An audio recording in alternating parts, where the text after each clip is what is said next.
Well, it's 2 o'clock.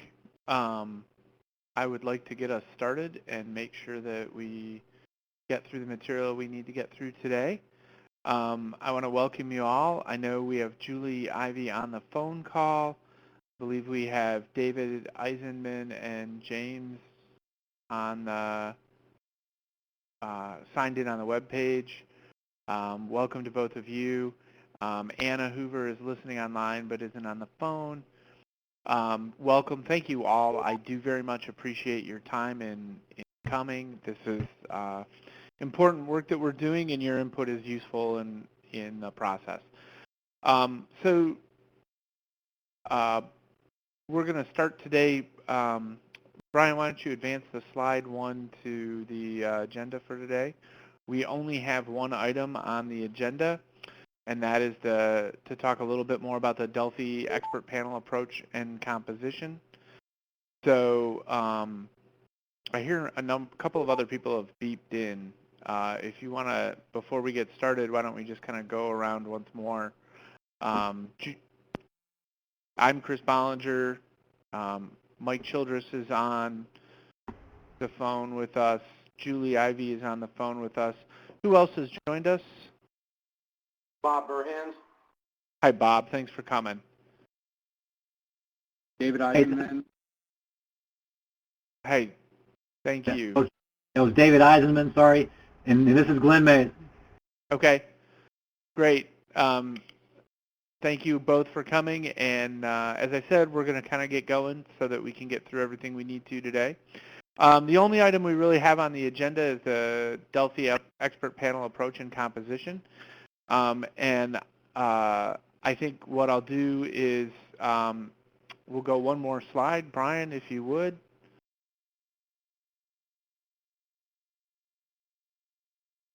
Or Mike. There we go.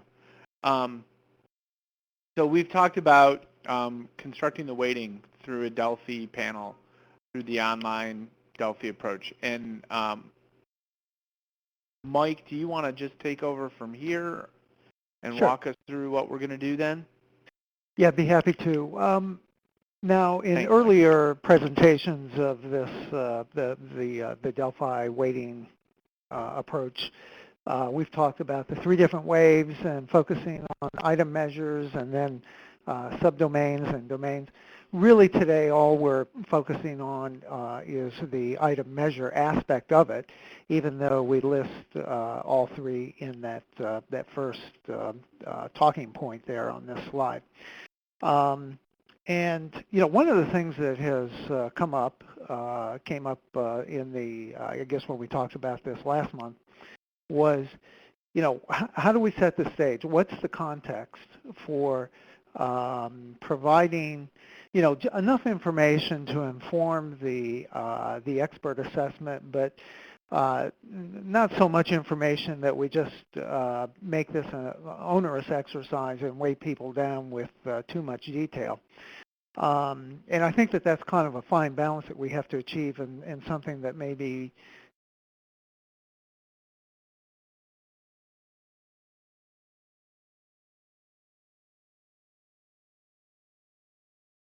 frame it in the context of specific hazards or just exactly how we want to do that. And I think that the group consensus is that we want to frame it in the context of an all hazards approach. But at the same time, we want to emphasize that health security is about it's about a lot of things. It's broadly defined, and we think about it broadly.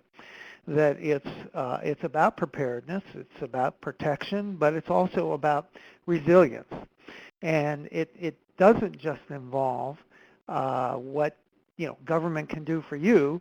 It also involves the coordination and the cooperation between government and nonprofits and the private sector and community-based organizations and indeed individuals and families themselves. And so we need to convey all of that information as succinctly as possible while ensuring that we that we don't really kind of lose people in all the minutia that we could possibly lose them in. Now, thanks to our expert biostatistician Dominique, he's constructed a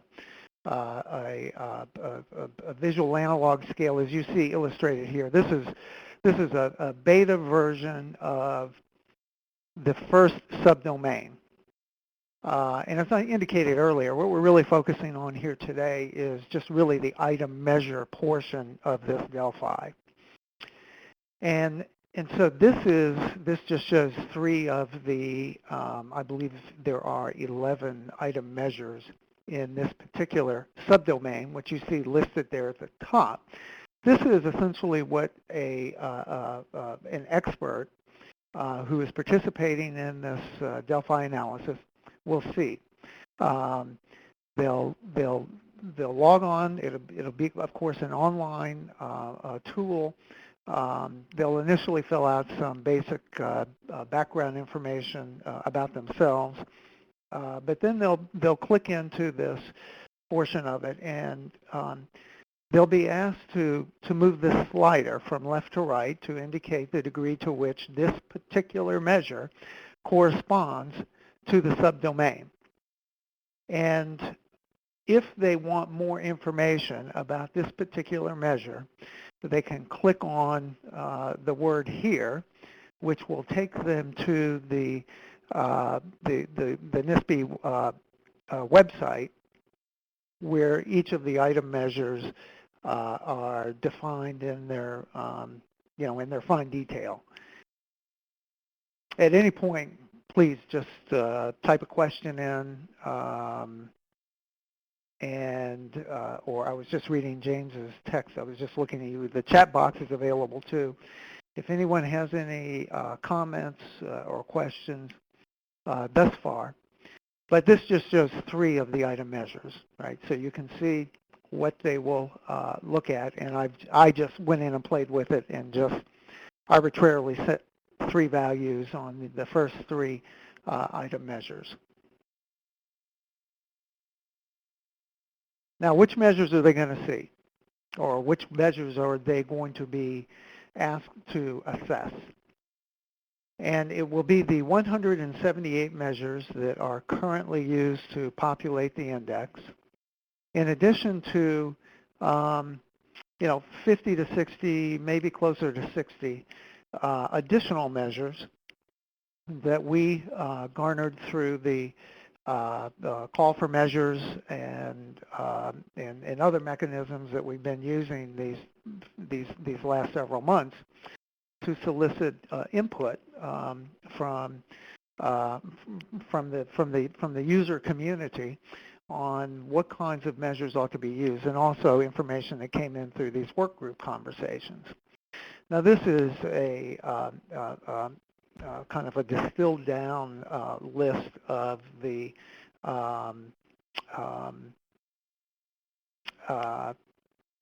let me stop right here. I see that Julie Ivy has a question about the term correspondence. Is the term correspondence well understood, and how is it related to correlation? So I'm going to back up, and at this point, Glenn, do you want to address the question from Julie? Hey, yeah. So, and again, I think Julie's, implicit in her comment is that we, obviously want to think carefully about the language here, and that is, correspondence.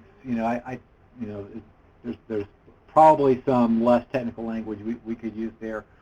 But basically we're talking about not correlation in a statistical sense, but in a conceptual sense. How well does the measure and what the construct that the measure is indicating, how well does that correspond to to the larger construct that's embedded in the subdomain. So we're thinking about kind of conceptual correspondence, so on the constructs being measured by the measure, and a construct that we're trying to characterize, with the collection of measures in that subdomain.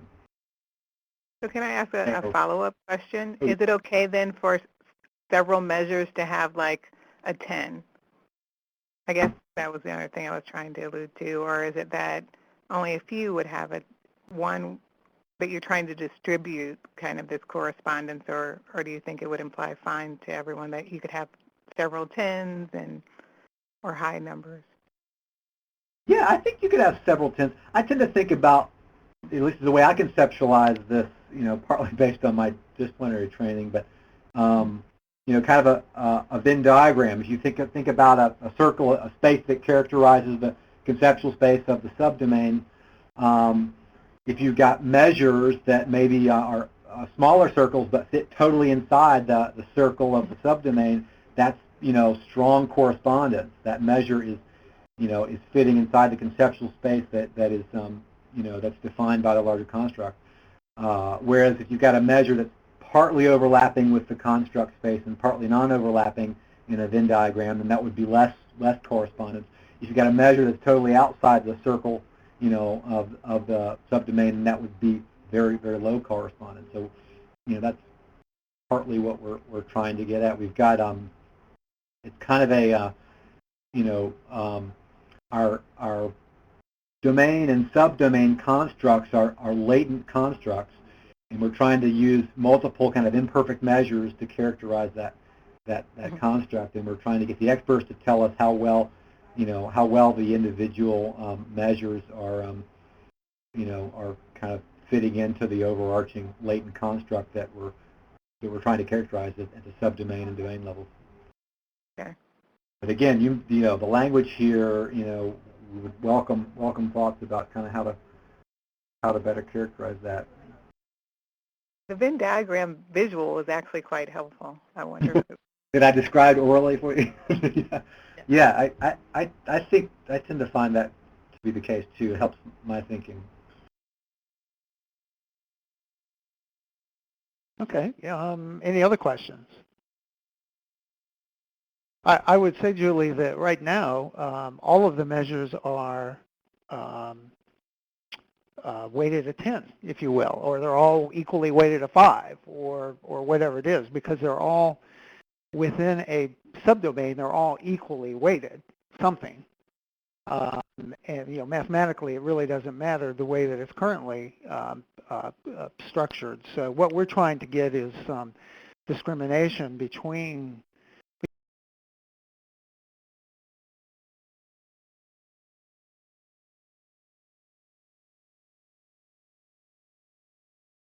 mathematically. I think we come up with the same kind of score that we have right now.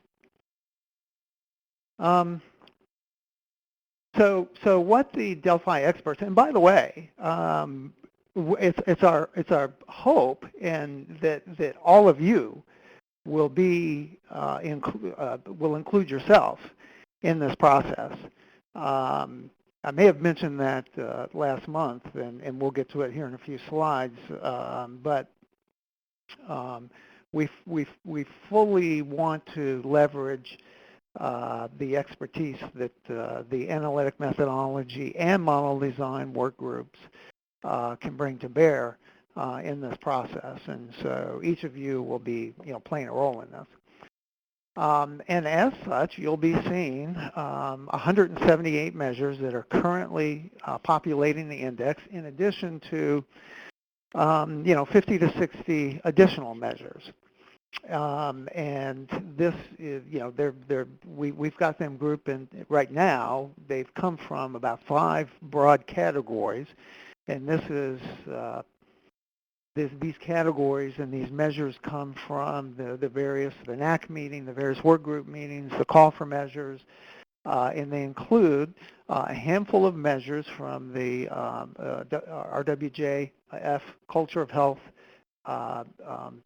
metrics, of which there are many, but for right now we're focusing on 5 or 6 that capture intersectorial cooperation and community engagement. And I should say that that there's significant overlap with those and some of the measures that are already in the index. So we'll have to work through on how we're going to handle that. There is a handful of measures from the Joint Commission. There are several measures of social, economic, environmental, and infrastructure preparedness and resiliency from the National Institute of Standards and Technology. We have a handful of measures that capture worksite and occupational health, measures of preparedness and resiliency.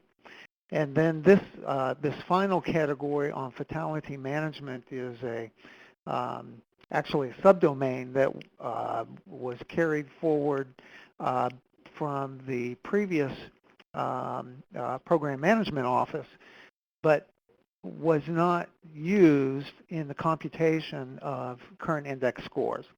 And so over the course of the last several work group meetings, several months, the importance of including fatality management has been brought up several times by several different people. And so I think there are 3 measures in that particular subdomain, and we'll include those. So what we're going to be engaged in doing is, I've showed you what Dominique put together. There'll be one of these for each of the domains, and for each of the subdomains within a domain, but it'll be organized around the stovepipe of a domain. We'll try to, we'll do our best to populate these new or additional measures, as we call them here, into the existing structure. But there might be some that would require, too much leverage from a shoehorn to get them in there. So what we might do is there has been a lot of conversation about the importance of pre-event community status, and so, maybe we'll come up with another category. I don't know we want to call it a domain because that has certain implications assigned to it, but we'll call this broad umbrella category of something, maybe pre-event community status, where a lot of these measures of social and economic and environmental and infrastructure preparedness and resiliency can fit. I haven't gone through that process yet to systematically look at all of these measures and try to get them in individual domains. Maybe they'll all fit. We'll see. But in any event, there'll be a lot of measures for people to look at and think about. Any questions? Okay.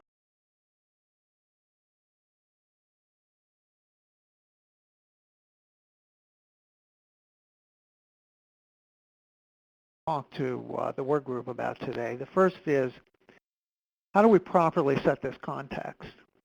And we've got 3, large or broad bullets here. The first being that, well, we want to introduce the Delphi panel experts to the notion of that national health security, that we're thinking about it very broadly. And my own personal inclination is to lean heavily, and we want to get your input on this, on the introduction of the National Health Security Strategy and Implementation Plan. It does not get down into a lot of technical jargon. It's very succinct. They use a very broad definition of national health security. They use terms like resilience and community-based organizations and healthy communities, and I could go on and on and on. There are a lot of these words and phrases that have been coming up in the NAC meeting, for example, the National Advisory Committee, and it just seems to really capture the sort of broad nature of what it is that we want to convey. At the same time, if we were asking people to evaluate these measures with respect to how well they correspond or how well they fit within this dimension of whatever the specific subdomain is, we have to tell them, well, with respect to what? And so we've decided that using this all hazards preparedness approach is the best, of course.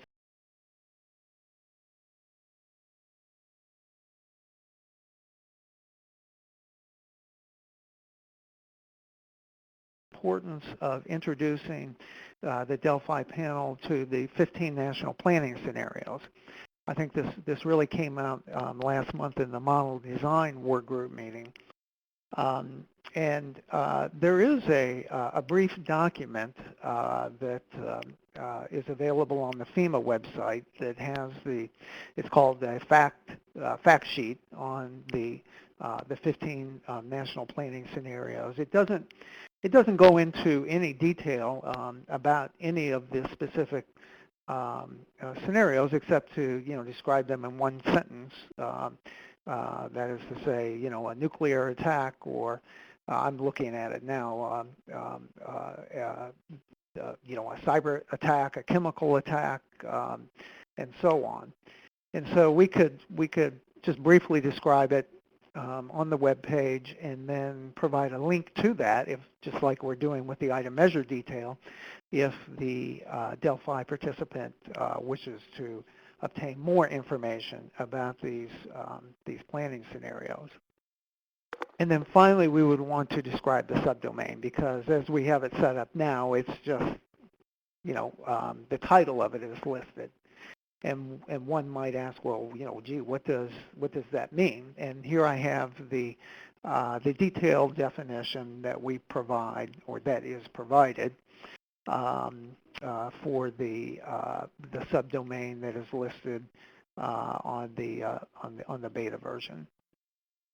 So, what is any comments, reactions to setting the context for this? Yeah, Michael, this is Bob Burhans. I think one of the things that I'm concerned about is why I think you could briefly explain all hazards preparedness and give them a link to the 15 planning scenarios. I think what is most important is what advice are you going to give them regarding using the your sliders there. For instance, if you're looking at something that's very specific around laboratory testing for a chemical agent, then the scenarios that would be, the blistering agents and the event at a hazardous waste facility or release of a toxic event, that capability would be very important, or we get a high score for maybe 2 of the 15 planning scenarios, but not be very important at all in a cyber attack, or not be very important at all in a biological attack.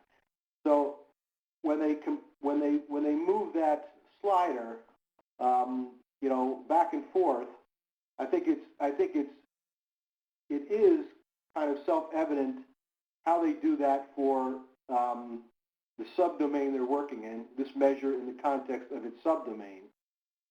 But what advice do you give them in being familiar with the 15 scenarios and how they should evaluate those 15 scenarios in completing the importance to this,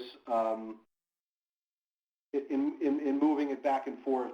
I think within the subdomain it makes a lot of sense, but I think once you get past the subdomain and you're up into the domain, to what degree does that domain necessarily reflect on those 15 scenarios?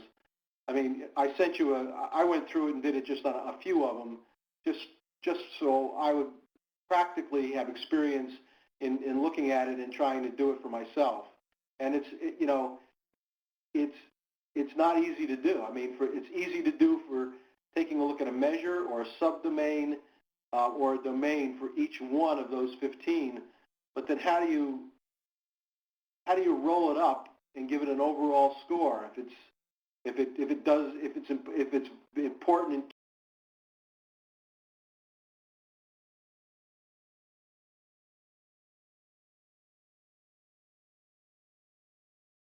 in the participants, I think is going to be very important.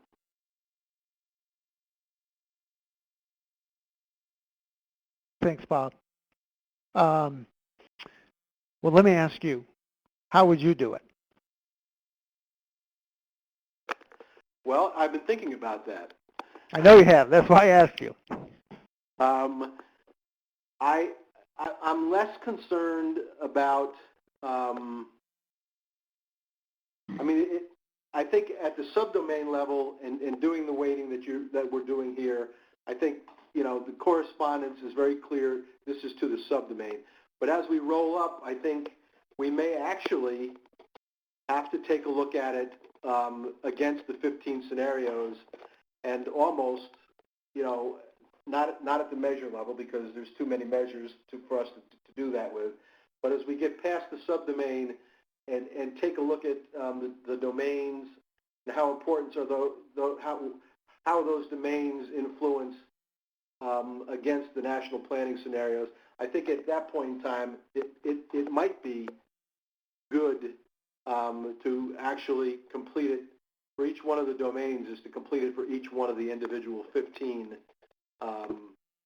planning scenarios. I think that's going to give you the best information to be able to describe the importance of the subdomains. And I wish there was an easier way to do it, but I'm not quite certain that there is. Okay. This is Glenn. I'm glad to hear Bob say that because I think that makes a lot of sense too. If we think we can pull it off feasibly, having people rate for each of those 15 scenarios for completeness and breadth, I think that that to me that strikes me as being the best way to go. If we think it's feasible from a time and respond to burden perspective. And maybe it is. If we're just doing it at that domain, not doing it at the measure level, we're just doing it at the higher levels of conceptualization. Right. I think the process you have for the measures here makes a lot of sense. And again, I would maybe simplify some of the wording, but I think your process is solid. My concern is once you get out of the subdomain, how you deal with the 15 different planning scenarios and the implicit importance of these subdomains, in those areas. In other words, if you take a look at all, I was trying to think of one domain or one subdomain where we even attempted to try to find a domain that would influence cybersecurity, and I'm not quite sure we did anywhere in the current index. So I just think it's something to think about.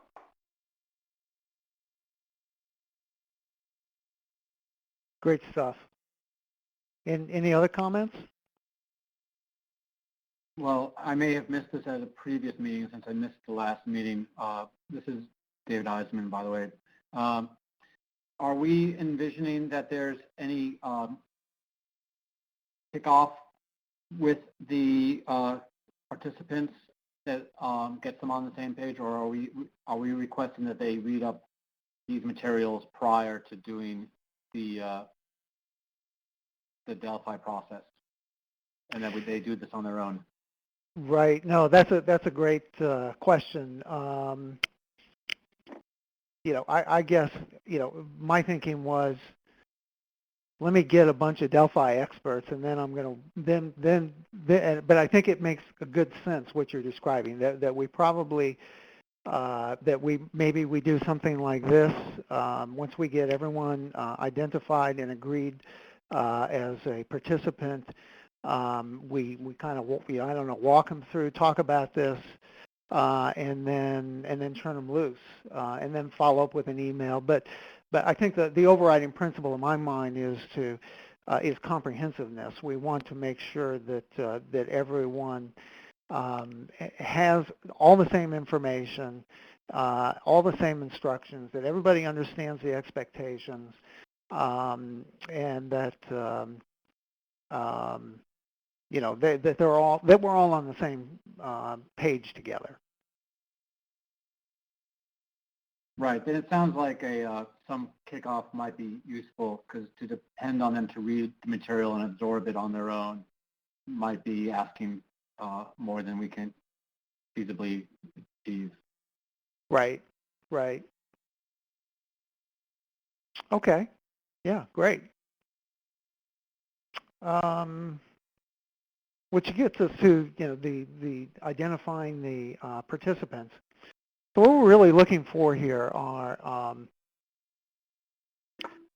maybe 6 or maybe 7 actually, if we create this, even though there are 6 domains within the index, if we have a 7th category of measures that don't really fit neatly into the existing structure, and then we call that something else, pre-event community status, maybe.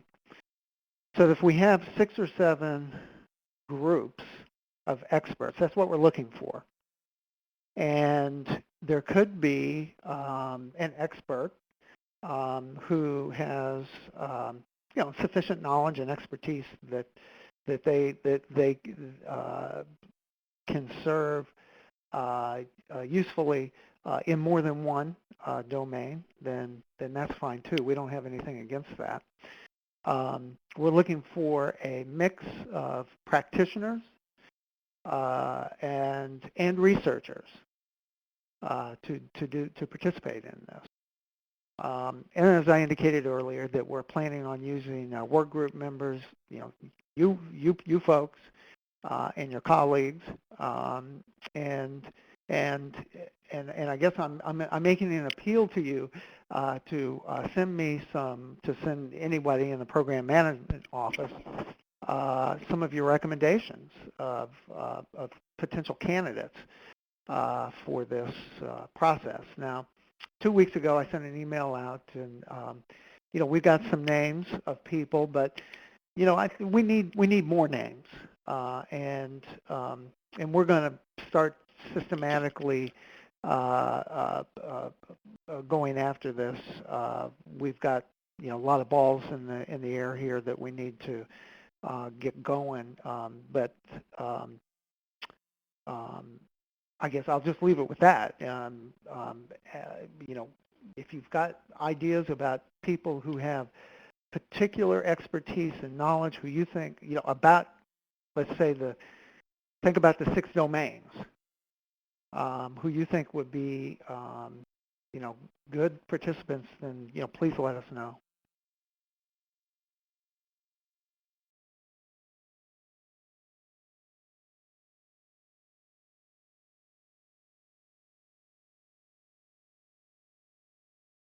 Or the other Chris's email, you can just send them on, or Brian. I see David is typing something. Oh, well, I'll say it then.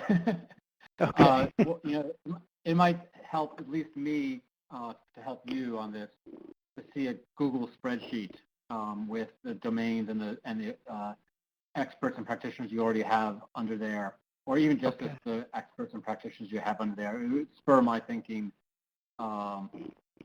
see the kinds of people we're talking about. Okay. What about if I send you, because people have sent me a lot of names, and I have to go back. So I got 3 names yesterday of people who are really smart about this stuff, and I got links to their bios, right, online. And what I need to do is, their names were just submitted as people who were, smart about this topic. I don't know what particular domain they belong in. And am I still on the line? Are you, because I keep hearing a beeping in my, okay. Yeah. Um, and so it's going to be, unfortunately I've gotten a lot of names like that. People have sent me names, and these aren't people I know, and I need to do some research about them to kind of figure out. I'm sorry, could you all keep hearing that beeping? Yes. Okay. Yeah, I think somebody, maybe James is on hold or something. I know he had a mute button issue. Okay. Anyhow, you get where I'm coming from. I think at least here's what I'll do. As soon as I get off the phone, David, I'll send you what I do know, because I have gotten a few names that with specific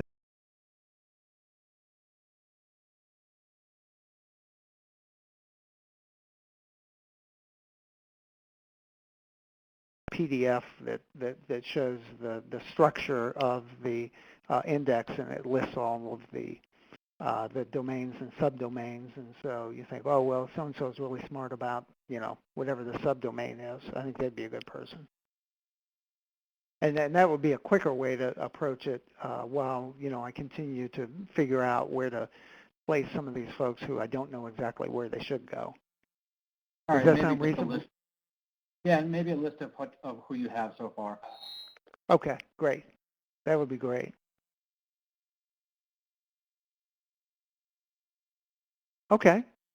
And if you do have, upcoming meetings, we've got a model design work group meeting in a couple of weeks on July 21. All of you are invited.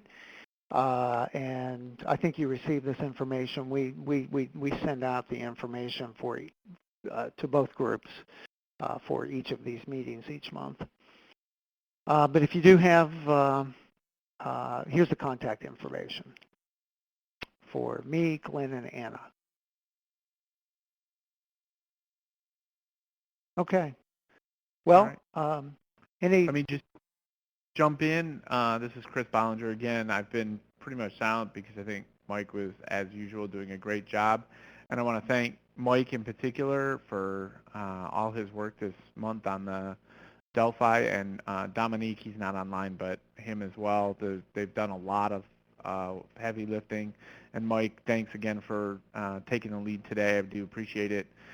And I want to thank all the participants. You've done a great job, and we really do appreciate the feedback.